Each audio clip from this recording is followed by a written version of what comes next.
I'm Kim. And I'm Camille, and this is Enneagram for the Culture, where two dope Black therapists discuss how therapy, Blackness, and the Enneagram come together. We should do a dance. Dance when this happens? Yeah, some type of I'll work on it. Okay, yeah. You workshop that. I'm not a really great dancer, so keep it simple. Not a dance, just some choreography to just hit on the major. Yeah. Movement. I think we could really work on that. Mm-hmm. I will. Mm-hmm. Today, we get to chat with a dear friend who is a 9. And we want to just spend a little time jumping into what a 9 is, and then a little bit about a topic that he talks about in our interview. So just a reminder about our 9s. 9s are often referred to as peacemakers. They can appear easygoing, pleasant, calm, and always willing to accommodate. This hides the fact that they want to be independent and have autonomy, especially like an inner sense of peace. If life or people interrupt their peaceful state, they will try to accommodate to keep the peace so they can quickly go back to being calm internally. They don't often express their desires or feelings because they believe it will cause conflict and discord. This causes them to suppress their anger and go along to get along. So those are not just a summary of our 9 folks. And as a reminder, if you want to go back and listen to previous seasons where we've done a deeper dive on who 9s are, you can do that by checking out episode 4 on both seasons 1 and 2. And so in our conversation, our guest shares that when they were being typed and typing, that there was some confusion between 2 of the numbers. And the 2 numbers were between a 7 and a 9. And that is actually a pretty common mistyping. And a mistyping is where there's certain numbers that look and sometimes can feel similar and people can mistype. And there's certain kind of classic ones.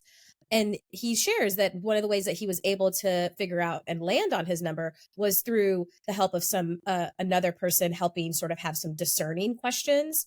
Mm-hmm. And so when you're typing, we can take a test. And sometimes for some people, that's all it takes. But then for some people, it might still feel a little bit stuck, or we might be between 2 numbers, or people might say, oh, but I think you're this, or I think you're that. And there might be this, not conflict, but I don't know if I'm this or that. And so it might be helpful to have someone ask certain questions, whether it's someone that knows the Enneagram really well, knows you really well, or being able to use certain resources that have some of those questions. So the 2 that I really like is a book called The Art of Typing. And they actually break down, here's the questions to ask if you're between a 1 and a 3, or a 7 and a 9, or a 4 and a 6, or whatever. It goes through every single one. So that's a really helpful tool. And then the other book that I like that I think does a good job of kind of expanding what each number looks like is called The Enneagram Essentials. Because what that book does is it really breaks down a little bit more of the narrative. So you'll hear people talk about a narrative approach or a testing approach. The narrative approach is going to be more of the story of that type and that number. And so you can, with the Essentials book, be able to kind of see which story, which language fits better for me. And another really great way to look at it is to figure it out is by listening to different interviews. So listening to different numbers and seeing which language of this interviewer is really landing on my system in a really comfortable way, and which one feels like a little bit of a not as easy approach when I listen to certain interviews. And specifically with the 7 and the 9, those 2 can look very similar.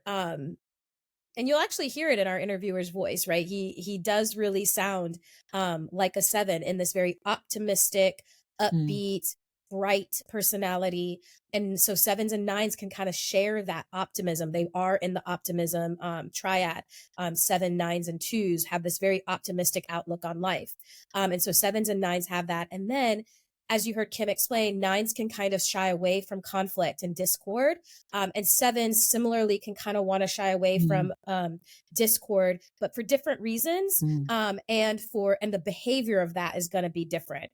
How the avoidance happens is different. And the motivation for the avoidance is different. But it can look similar. And so that's why those 2 can kind of be confused. Some others that I've seen and kind of know somewhat well. So 1 and 3, and like Camille said, this can look like a similar presentation, perhaps in behavior, but the motivation behind it being different. So 1 and a 3, in most cases, they're going to present well. They're going to want to present as if they are, kind of have it together, that they, and that they're good. Oftentimes with the motivators behind that though are different. And I actually think, Camille, you might have given me this language at some point, but one's really like struggling with a belief about being good, and then 3's struggling with a belief about being seen as good or other people's perception of them being good. And so both types can also be pretty efficient. Both types can be pretty practical and like to get stuff done, and can also struggle with feelings or connecting with their feelings. Even again, 3's being in the heart triad. So I feel like that's a pretty common one. And then also 8s and 6s, especially the sexual 6, how it can look very similar to, or how those two types can look really similar, both being hard time trusting people and feeling vulnerable. They can both respond to fear in a similar way, where it's kind of like a getting big at it, or asserting their like power over the thing or situation. And they can both be in their head a lot, is something that I've grown to like witness and understand.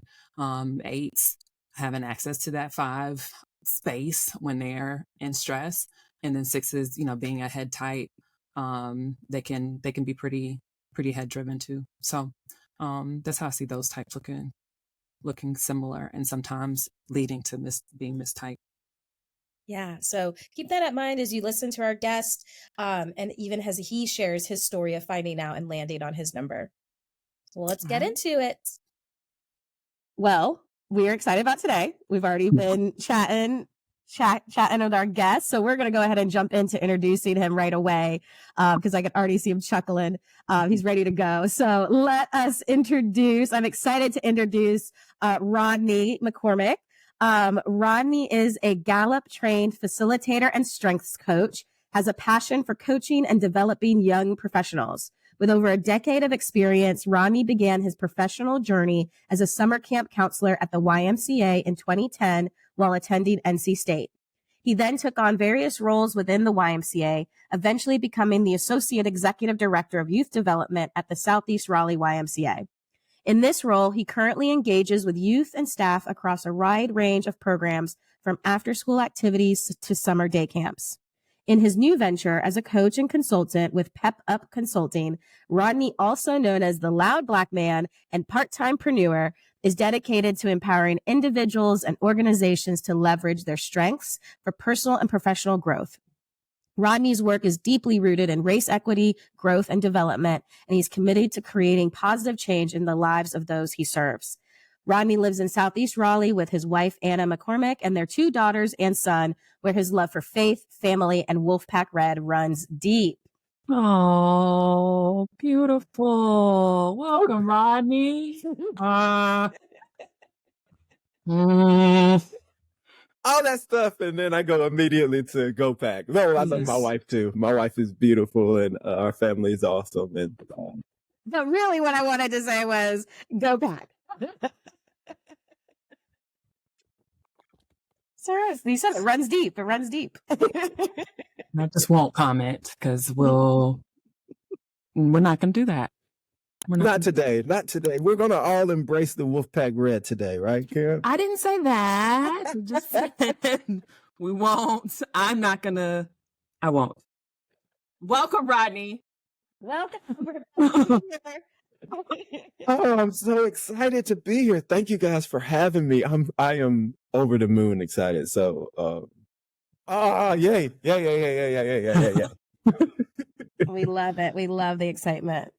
Okay. So we'll kick it off with chatting about how the Enneagram has shown up for us recently. Rodney, you have something, or you want me to go first? Yeah.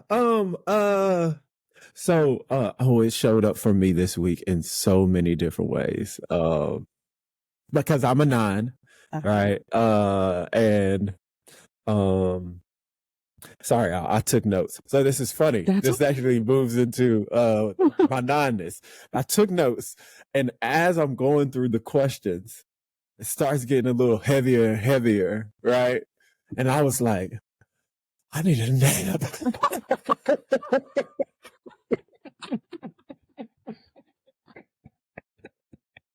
I was like, this is too much. This is too much. I need a nap. Like, I need I just me just processing all the things, especially when we started talking about therapy, and therapy has been so helpful and impactful to me. I was just like, oh, I'm checked out. I need a nap. And I was like, oh, I'm going to write this down. This is me showing my nonness. A real-time example. That's really good. That's really good. I need a nap.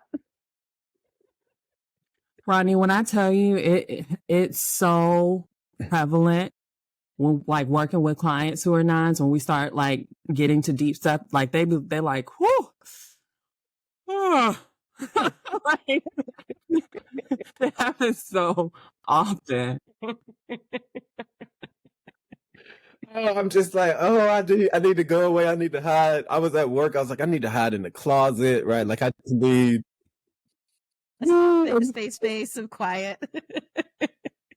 That's really good. That's a great one. That's a great one. Did you go hide or take a nap? Or did you take your nap?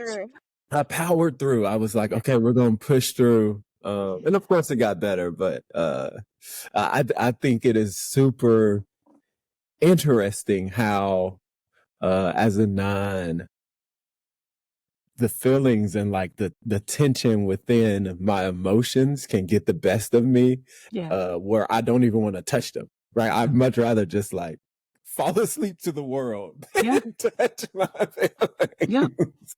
Yeah. And it's like the rocking of the boat, right? Like externally with others, I don't want to rock the boat. Internally with myself, I don't want to rock the boat, right? It's so funny. So, that's good. It's an incredible segue to how the Enneagram has shown up for me with being a 3, and how like I can tap into 9 energy and essence. For me, it's late. So we know 3s don't like to lose. And I've learned that it's not just like losing at a game or some type of a competition, but like I literally I don't like taking losses. I don't like taking L's, period. And so, lately, it's the summer, you're seeing a lot of like family and friends. They're like events and get-togethers, and people are always like, so, how's life? And I just realized I've been much more intentional about, so like historically I would just run down, oh yeah, life's great, work's great. And that's pretty much where I would stay, is like, talk about how great work is. But I've been trying to be more, like I said, intentional, and not being so quick to answer that question, like really like kind of taking a breath.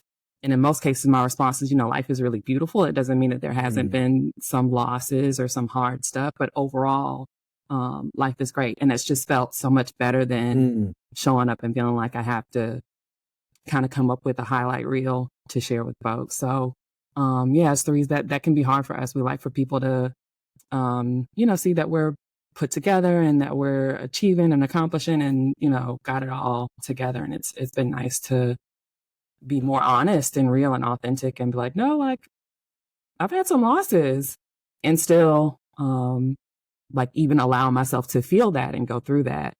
Life is really beautiful. Like that's been a part of the beauty, is going through some of those like harder times. So, so I get like, historically I would want to like fall asleep to that part, and totally like not feel it. But it's been a journey to give myself more permission to tap into that. Love that. Oh, I thought I was still muted, but I'm here. Yeah. I just said, Kim, you said that in such a beautiful echo. Like I should have let you go first. No, you should not. No, it was perfect. Like it really, you set me up. It was as beautiful as this. Thank you. Oh, that was great. That was awesome. My apologies to interrupt. No, Camille. we're good. Oh, no, that's the flow. That's the Going. flow. Yeah. So how did you learn about the Enneagram, Rodney? It sounds like you know yourself and your number and your type really well. And so how did you first come across this tool? Oh, you didn't want to share your no? Oh, Yeah, okay. I'm good. Okay. This is someone that's done their homework because we usually do both of us, but this season we're only doing one person. So Okay. this is a longtime listener, everybody. Rodney McCormick. Insert that audio claps right behind me.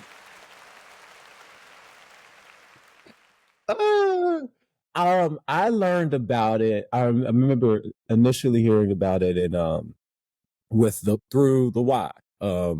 Think when was it? Maybe 2012, maybe 2013. I feel like there was a big boom around that time in it. Or maybe it was just or with the people I was around. But the Y being a very the YMCA of the Triangle being a very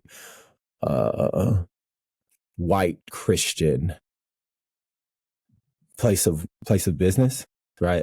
It just seemed like the thing that the assessment that white Christians attached to, right? And they just began to talk about it.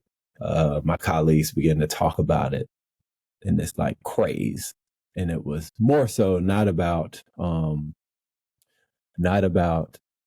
who they are or the assessment itself, but it was, the guessing game. Oh, I wonder what you are. Oh, like you must be so now I'm like, oh, I want to know what I am really and tapping into that.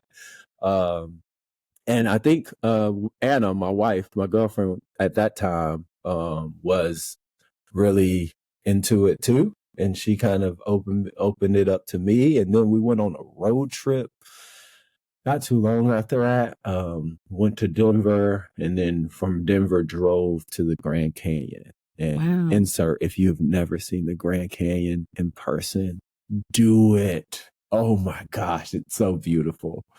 But I think there's a podcast. I'm going to mess it up.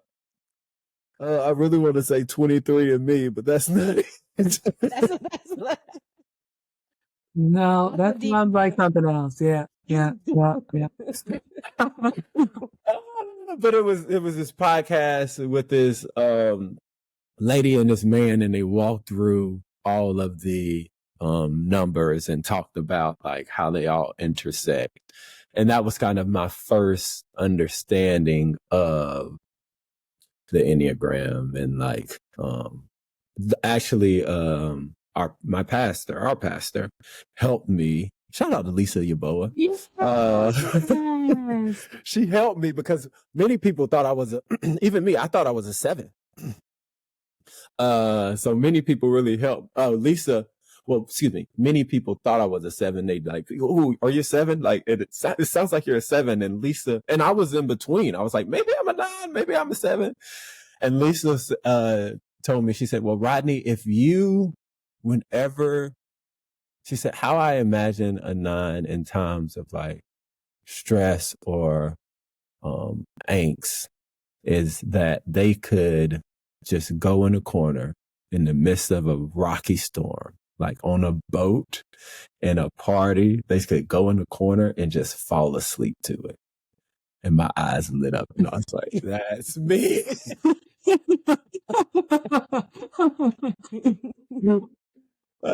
So that was really cool to just and she's a 9 as well. So like it was cool to like have that connection and really learn and just how she is interacting as a 9 and like things at times of stress or because I mean stress happens, right? Like high volume, right? High activity, how you can respond as a 9. She was very helpful in that and really helped me pinpoint, okay, like I am a 9. I am a little bit of a sloth. So how do I do that in a healthy way? Maybe, right? Like, but like, how do I do that in how do I do that in a healthy way? As you guys can see me thinking as I'm, but yeah. Yeah. So, and I love the Enneagram now. I think, something that's super cool that I would love to dive into is how Strength Finders works with the Enneagram. I think there are things, within Strength Finders, Clifton Strengths that, like they intersect. Yeah. And I've been like, analyzing and assessing myself and my strengths and how that flows into me as a 9 and my wing. I'm not that deeply entrenched in the Enneagram to know. So like, I would love to like know, about the wings and the arrows. I was learning about the arrows and all those things. Cause it's 3, 9, 6. 3, 9, 6. Right. Yep. And 9 is in the gut. Yep.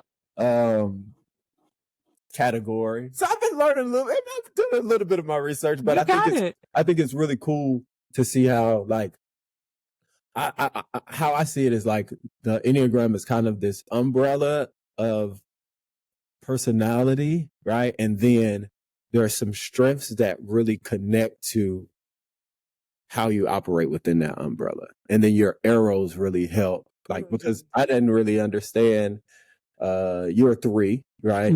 Kim, and you're talking about, you don't like losing, right? And I was like, oh, that kind of makes sense because one of my top 5 strengths is competition, right? And I hate losing, right? So I think there's some intersection between those two assessments, and it really intrigues me.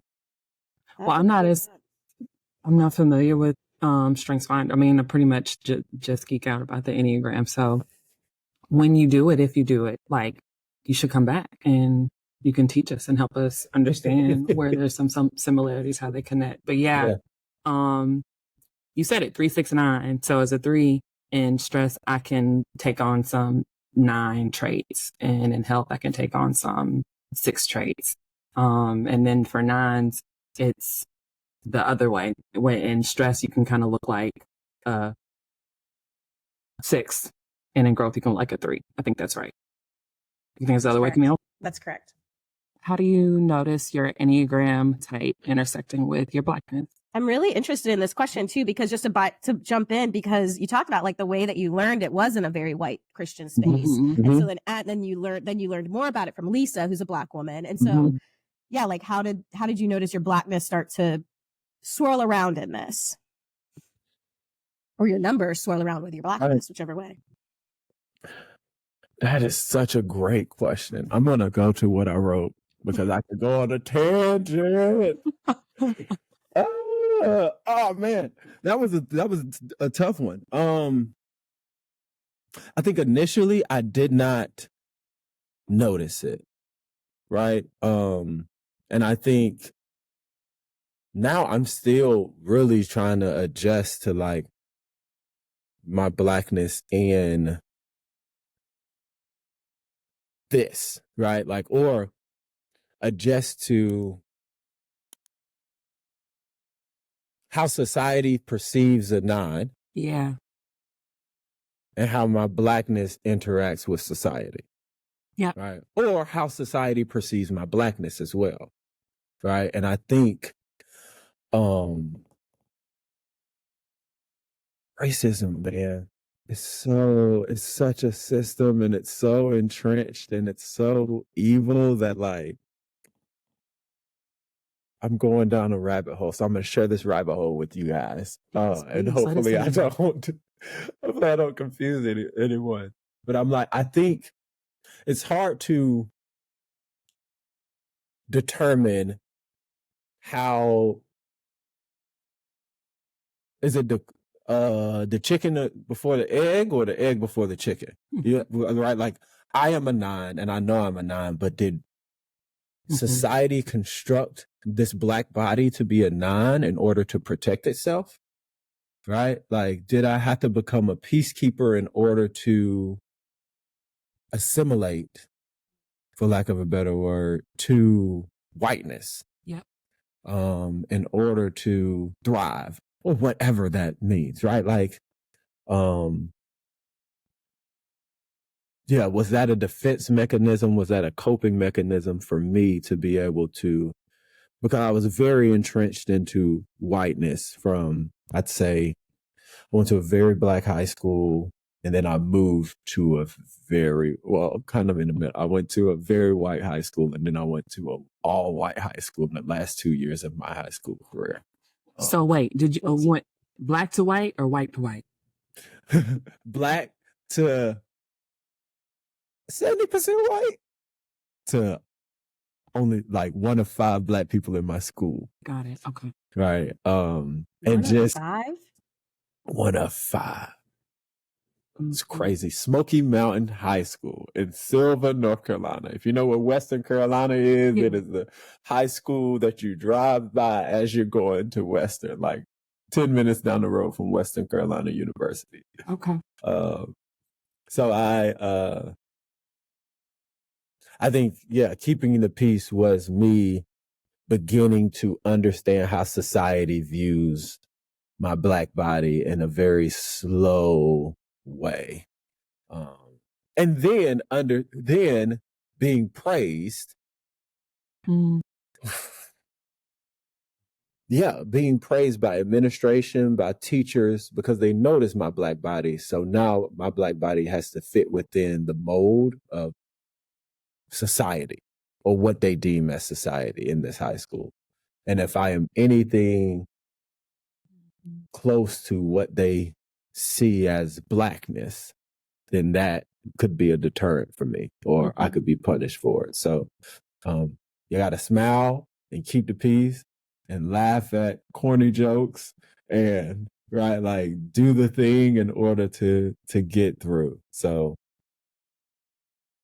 yeah, I am still trying to deconstruct and unlearn what it means to be a black nine, and what is perceived, what people perceive a black nine to be, right? So that was a good question. And this is why I appreciate y'all's podcast, because y'all's podcast really helps me like understand and see how blackness fits within all of this, how our blackness fits within this, or opposite, how this fits within our blackness. So That's right. What a beautiful answer. That's what I was gonna say. He says a beautiful question. The answer was, I mean, yeah, incredible. I very much like understand exactly. We understand that rabbit hole. Yeah, we understand exactly. I mean, it's a part of how we got started, with the podcast, and hearing teachers talk about the Enneagram, but not include, our experience as Black people. And it's like, well, hey, I mean, you may have heard me share this before, but even like figuring out that I'm a 3, like you're not talking about how society didn't include Blackness in representation as far as beauty. And so my community doing their best to make sure I was protected from that and confident and didn't lose a sense of self, really boosted me up. And so that has a lot to do with why I see the world the way that I do, or at times I can enter into a space and kind of exude this like confidence, even if internally I don't feel it. And so all of that, kind of lines up with the type 3 structure, but you're not including that narrative as far as being a Black person. Like that was so pivotal, as far as what motivated us to start this podcast. So I think that that's very much a shared experience for a lot of us. I have a question for y'all. Great. I think. Did you ever get to the other side? I would imagine, from the outside looking in, I would think that y'all are on the other side of like understanding how the Enneagram intersects with Blackness. How was that? If you got to the other side, is it still a learning? Like, are you still learning about that? Yeah. I guess this question is like, is there hope? Is there hope for, well, because this nation that we live in, this world that we live in is very, there's a totem pole, right? And whiteness is at the top many times, right? So, and going away from that could be, it's like walking through the wilderness, I would imagine. Yeah. Right. So like, how did you all get through the wilderness, or are you still walking in the wilderness? That would be my response. Because I don't feel like, so if anything, I think the awareness that, essentially, you know, there's more to learn would be being on the other side. And then just that commitment to continuing to staying open and learning, like, kind of like you said at the top of the conversation, you know, you have been much more aware this week of like how your Blackness intersects with your type, or the other way around. I think just kind of having that commitment and willingness to like observe and be aware and pay attention. But that's, you know, we're still in the wilderness in that. So yeah, I would say if anything, that being on the other side of it looks like that realization and kind of acceptance that, when essentially there's more to this, there's more to, you know, the way many white teachers or white spaces might present the Enneagram or the different type structures, that there's more to it. And then beyond that, being willing to journey, you know, and learn. I think that, the answer that came up for me is like, yeah, still in the wilderness, but I think it's an annoying answer sometimes, but it depends. There's some spaces and some aspects of myself that I feel in quotation marks on the other side, whatever that means. And then there's some spaces that, in some places internally, that I'm still wildernessing through. And that's okay. I think for me, sometimes the other side, in quotation marks again, is the awareness of something and my relationship to that thing, like how I relate to that thing. Am I relating to that thing internally with angst or denial or inauthenticity or rejection? Or am I relating to that thing, whatever it is, internally with acceptance and authenticity and kindness and care and understanding? So like what the example that you gave about school, like, can I relate to that? To me, I internalize that as a little bit of masking that maybe you had to do as a teenager. How do I relate to the masking that I did as a teenager? How do I relate to the masking that I do now still? And how do I have compassion and understanding for the why in the past and even the why now? So to me, that when I think about the other side of something, I'm really thinking about like, how do I relate with kindness to that thing within me or that thing around me? And kindness, not all the time kindness, but maybe not all the time kindness, right? Because I don't want us to be like singing, you know, kumbaya with everything, but maybe it's less of an angst. So I think it depends and it's an ongoing thing for me. As I ask myself how my personality and my Blackness are interwoven. Good question. Thank y'all for answering. There's hope for us, people. There's always hope, right? Like, I think you wouldn't do your job if there wasn't hope. Me and Kim wouldn't do our jobs if there weren't hope. We'd have different jobs. We'd have different like ways of moving through the world if there wasn't hope. Speaking of hope, Camille. It's my turn. What?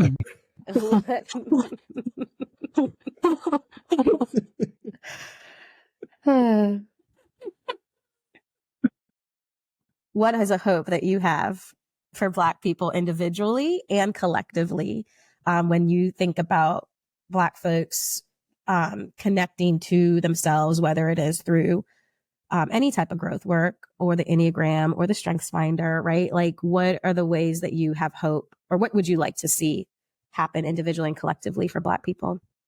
Yeah. So I have this twofold. For my first, it would be for our young Black people. Yeah. I would want them to know, I would want them to find their superpower, for them to know that they are great, and that they are powerful. I think,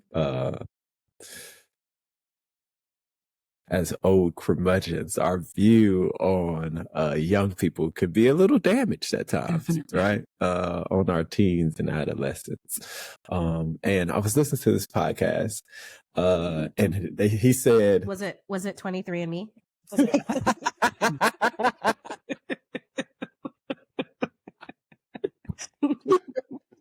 it's 23andMe podcast. Jimmy. Great. That is awesome. And he said this quote. He said, "The children now love luxury. They have bad manners and contempt for authority. They show disrespect for elders and love chatter in place of exercise." And that was Socrates who said that. Right? Wow. So that was Socrates who said that.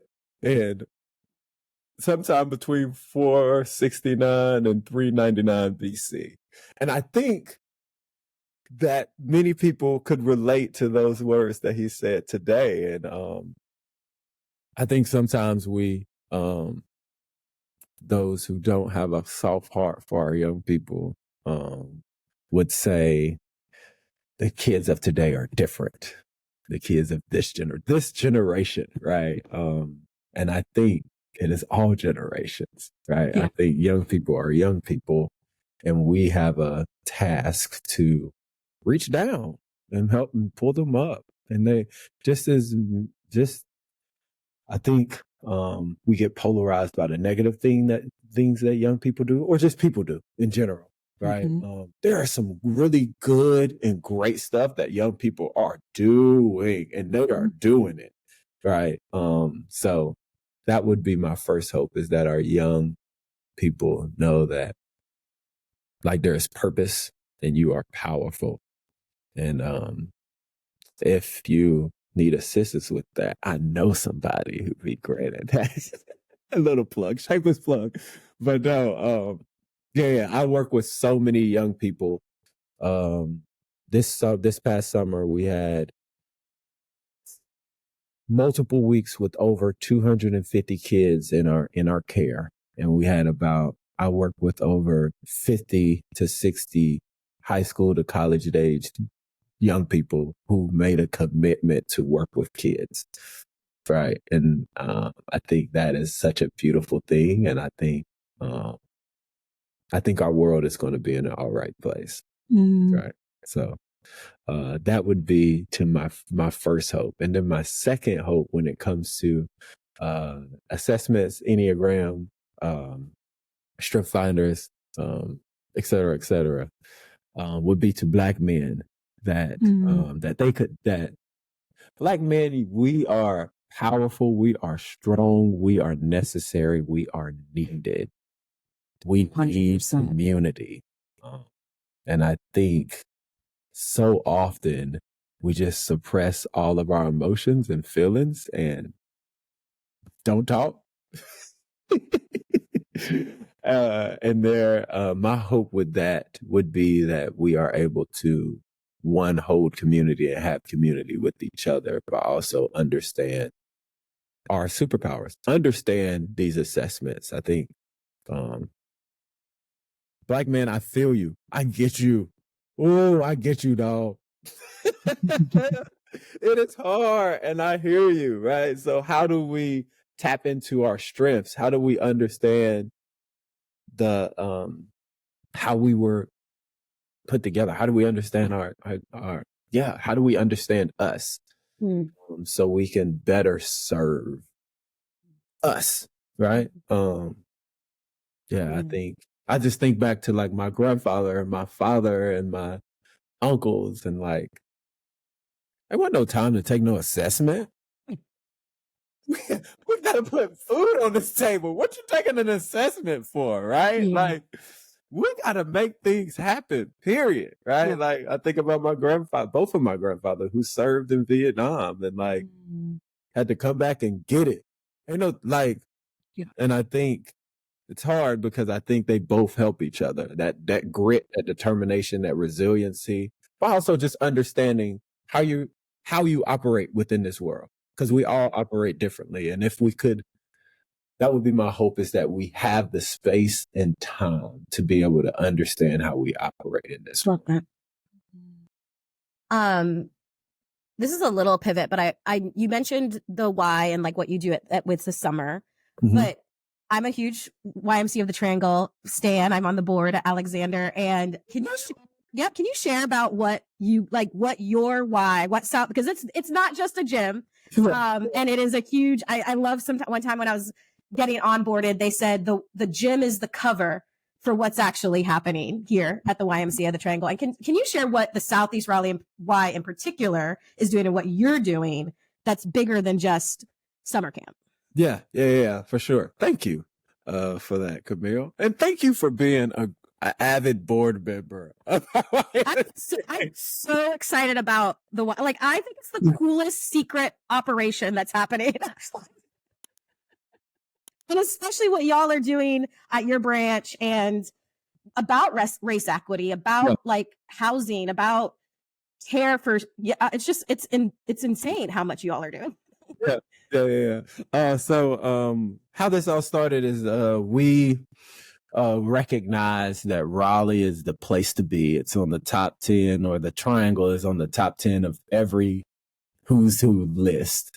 But what we began to see that in Southeast Raleigh, there was like the data that rose from those census tracts was third world country-esque. So the life expectancy for those who live in this pocket of Southeast Raleigh is 12 years behind anybody else that lives in Raleigh, right? The children in poverty. It's like over 60% of young people in Southeast Raleigh that are living in poverty.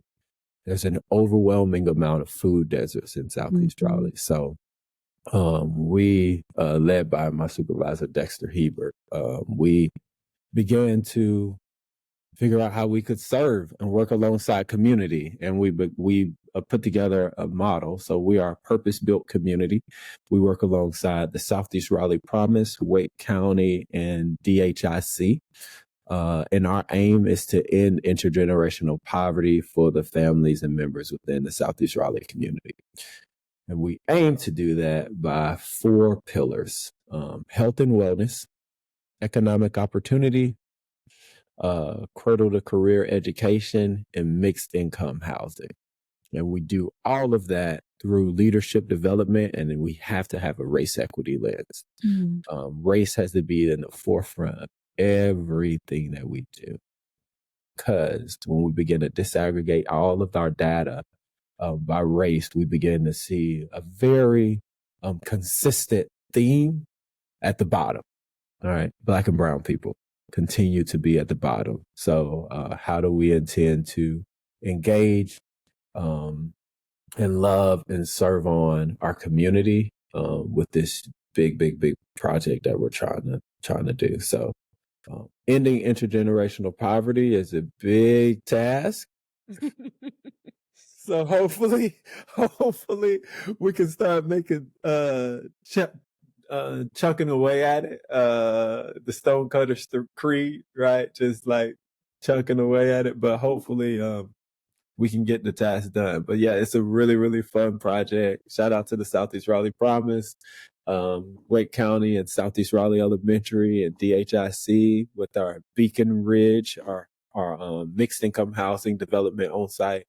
But yeah, everything that we do is through a different lens. So Southeast Raleigh wise popping. We got everything from curvy yoga to trap yoga to oh my gosh, so many awesome classes and opportunities to to serve, right? From food distribution to our summer camps to our pricing. But I think the big thing is our food distribution. Every third Saturday, we still run out of food. So that is a problem, right? And how do we begin to curb that? Yeah. Thanks for the work that you're doing and the way that you are leading the youth development and leading young people in service and helping them get plugged into the community in meaningful ways, and being a hub for that. Because like you said, one of your hopes is for young people, that they would find their superpowers in the midst of wherever they live. And so I just know that, again, like sometimes we hear the YMCA and we're like, the why. But it's like, no, this is life-changing work that Rodney's involved in. Totally. Trying to do a little something, right? Yeah. Just trying to do my part, right? We all are. Hopefully we all are. So it matters so much. I'm a product of mentors who see value in youth. One of my mentors, we're going to have her on later in the season, and she recruited me out of high school and gave me a job in youth, and I learned about youth empowerment and how incredibly important it is for youth to be a part of systems and for youth to be sitting at the table when it comes to decision making that especially, impacts them in their community. And we worked in Southeast Raleigh. We worked to address food deserts. Like, if it weren't for that experience in high school, I'm sure I would not have gone into social work and wanted to be a therapist. So all of that to just like it really, really, really matters. So yes, absolutely appreciate the work that you're doing, and we'll continue to, pray for you and please pray for however we because can. these kids are different breed. I know I was just talking about how generations, they a different breed, y'all. They're a different breed. You just try to keep up. Try to do the good work. We got you. You'll be praying. Hilarious. I had a follow-up question, like back to, some of the, as you were describing your hopes specifically for Black men and, hoping that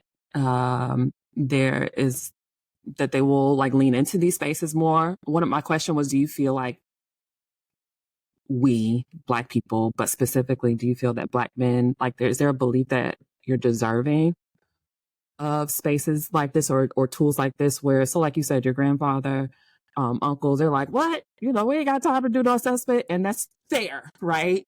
And what do you think is like belief surrounding like just worthiness or being deserving of that, considering all that we have been through or all that we do have to face or all that we do have to shoulder? I think there is a lot of, y'all about to take me to my therapy session. James, are you Black there? James wrote in some questions for us.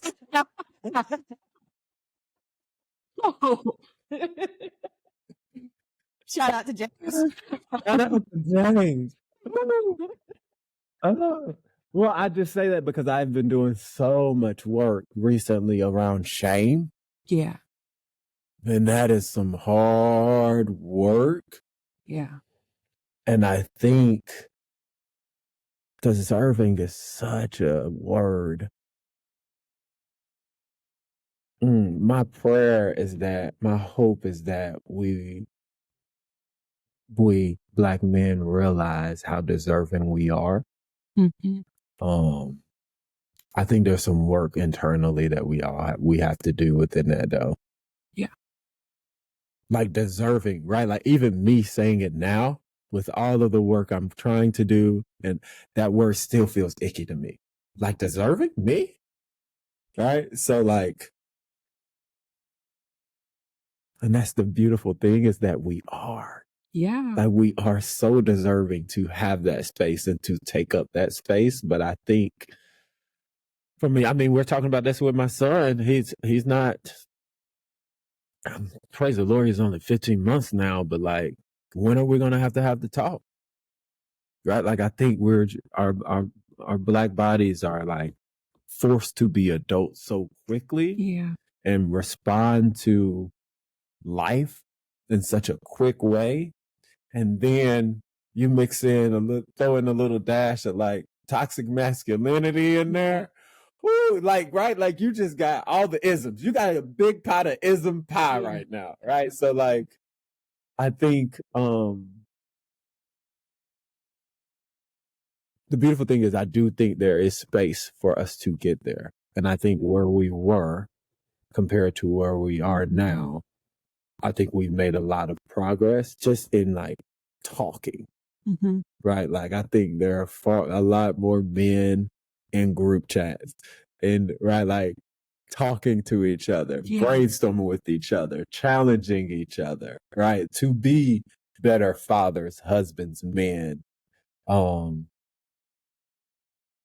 I also, I think there is a little bit of like, I think I'm now just starting to see the men that I engage with us go deeper, right? Like, we just we're real good at keeping it at the surface. We are surface keepers, not to generalize a group, but, and I think there's an opportunity for us to go deeper, and be more intentional and, work through that shame and, being able to take up space. So that is such a good question and word, deserving. Yeah. Thanks for your answer. Yeah, for sure. Yeah.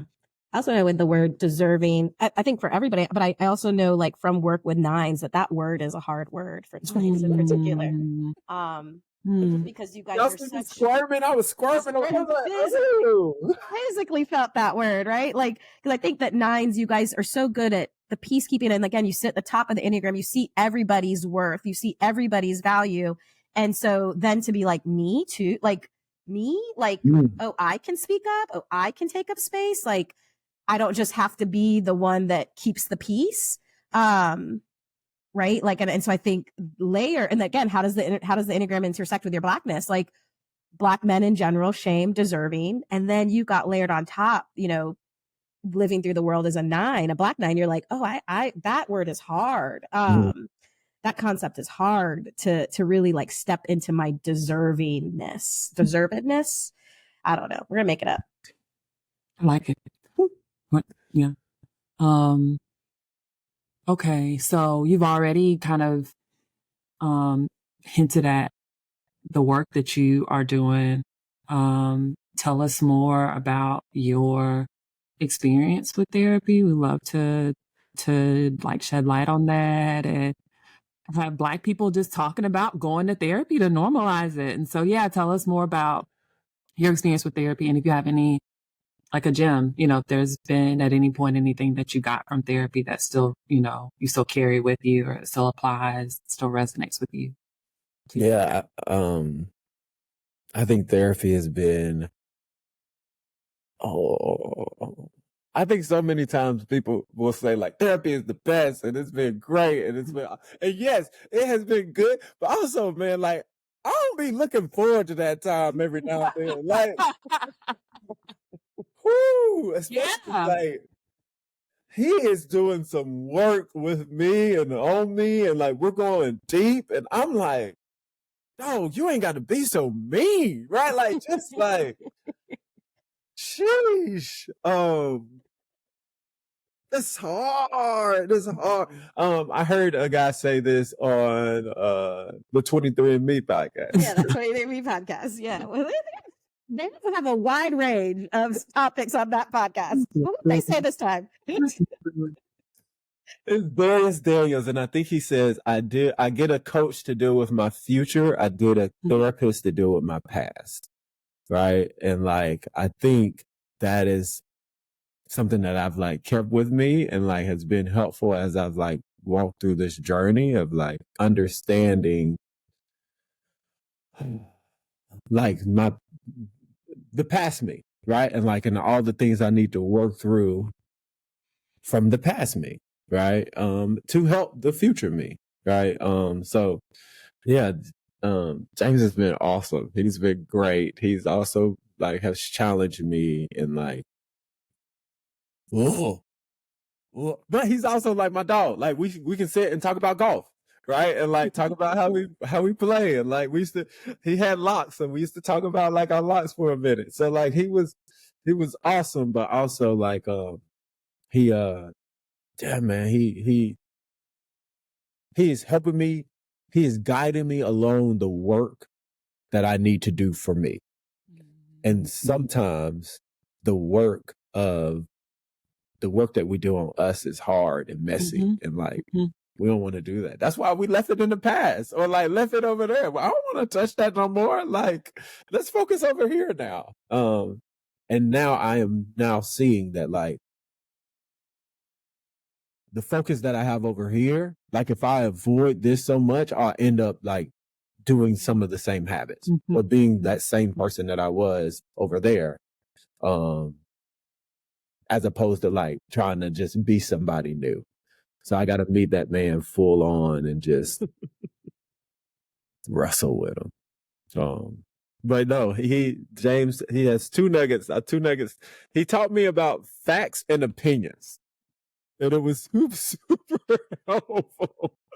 We just did an exercise on facts and opinions because I could get in my head a little bit and right, like just like try to see all sides of everybody's perspective and end up telling myself a story that isn't really true. And he helped me just understand facts are verifiable statements. Opinions are personal interpretations of facts, which differ from person to person. So is this a fact or is this an opinion, Rodney? And I'm like, oh, okay. All right. Okay. That may be an opinion. And then he really helped me, and this was helpful for me, but like feeding my spirit man, right? Like there's a fleshly man and a spirit man, and I have to be able to die to the flesh and feed my spirit daily, right? And what does that look like? How do I begin to build that up? Because when I first started back with him, I was not in a good space. I felt just everything just hit me, right? And I was on a run, and I came back from a run, and I was just all over the place, y'all. So I needed to get some time with him and just like, because I'm avoidant. I didn't really talk about my emotions and my feelings. Yeah. And then it had to, a 5-mile run had to hit me in the face in order for me to really talk about, oh, okay, there's some stuff that I really need to work out here. And I need your help, James. So he has helped me so much in just dealing with me and understanding me, and then understanding growth, that it's like continuous. Yeah. That's the thing I hate about growth. I want to get to the other side. Right? Won't be able to check it off the list. Come huh? on. Growth, done. Why do I gotta keep growing, bro? Like, really? Oh, okay, I guess so. Right? He's helping me understand that like there is beauty within that, and like not every challenge has to be daunting, and like that no, we can embrace challenges with love and light, and also understand that like we are not alone. And also I am loved, right? Like I am there. I don't want to get too spiritual, y'all, but like, Please. the Lord delights in us, like really delights in us, like finds joy in us. Yeah. And that is such a beautiful thing that I'm still trying to learn and understand because of that shame and not feeling good, not feeling like I am good or I am worthy or I am valuable. But right, like the Lord does feel all of those things and more about me. So like it's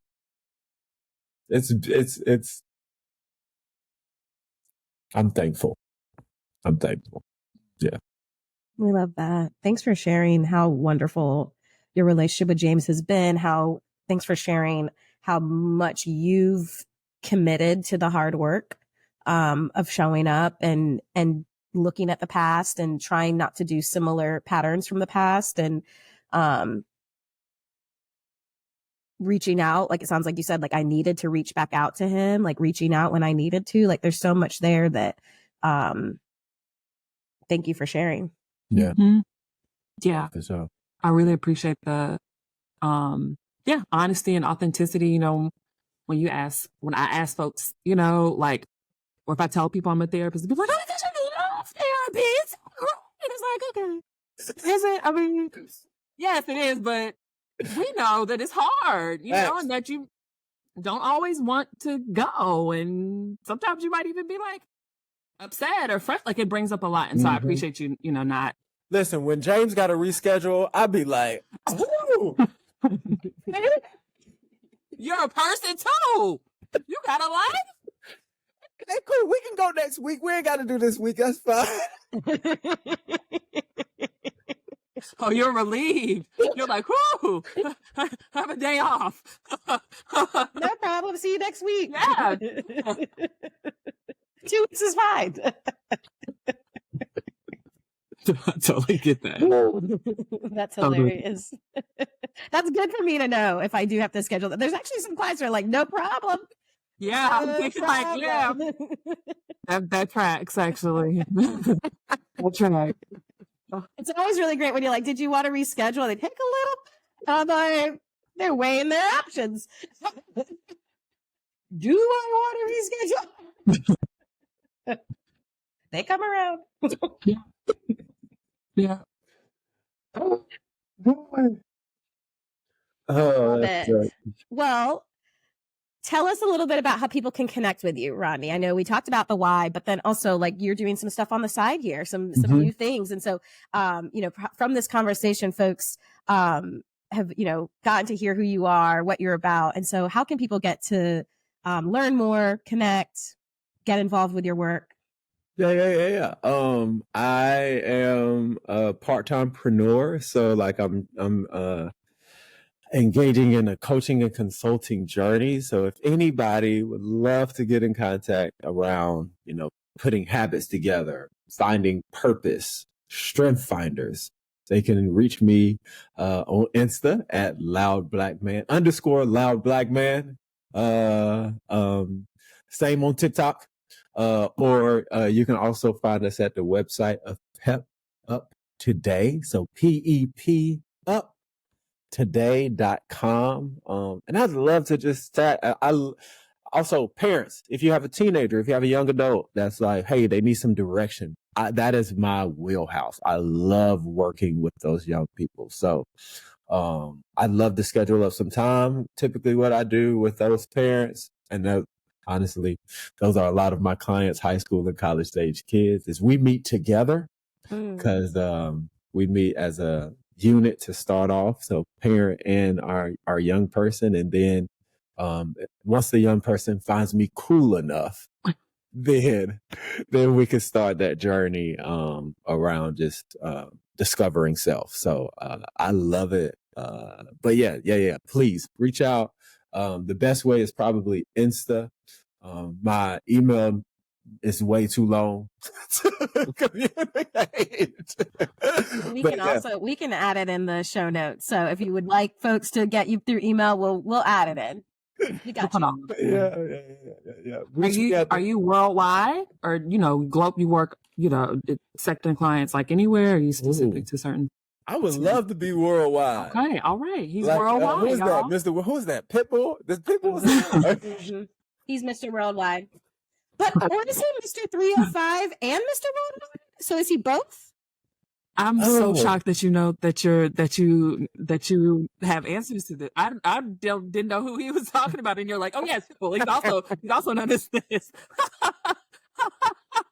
Who doesn't like Mr. Worldwide? I think he's both. I think he's Mr. 305 and Mr. Worldwide. I think he is. Because you know why? His past 305 and his future worldwide. worldwide. He must have a coach and a therapist. I thought you were. I know, You were sleeping, Camille. if Pitbull has a coach and a therapist, everybody out here watching, you got to have a coach and a therapist. That's it right there. Follow Pitbull Hey, Rodney. and Rodney. Really cool. So, okay. So the work is worldwide. And so folks anywhere listening can catch up with Rodney Right. and follow him along and hear the gems and the things that he's doing in this world. Incredible. Yes. Thank you. Thank y'all. This was awesome and great. And I laughed a lot. And I appreciate you guys just letting my daughter just peruse over here. Shout out to Paw Patrol. Babysitting all these kids. Doing the Lord's work right there. Oh gosh. Well, you go hang out with them. Yeah. Turn off the Paw Patrol. Give the Paw Patrol a break. Yeah. We're so glad that you joined us and shared so much with us. We do not take it lightly. Your wisdom, your laughter, your work that you're doing in the community, the work that you're doing in your family. So great. Awesome. Thank y'all. Thank you. And y'all, thank y'all for this podcast. Like, please keep going. Do it. Like I listen. I love it. I share it. So please keep up the great work because it's Thank you. needed and y'all are Thank needed. you. So thank y'all. Thanks for the encouragement. Thanks for the support. Thank you for sharing. Yeah, for sure. But thank you very much for that. Yeah, for sure. Now, Camille, go get a nap now. Yeah. I'm gonna go do something. I'm gonna get something. All right, y'all. We're gonna be laughing too long for too long. So let's wrap this up. Kim, thank you. Rodney, thank you. And we'll see y'all on the next episode. Bye, y'all.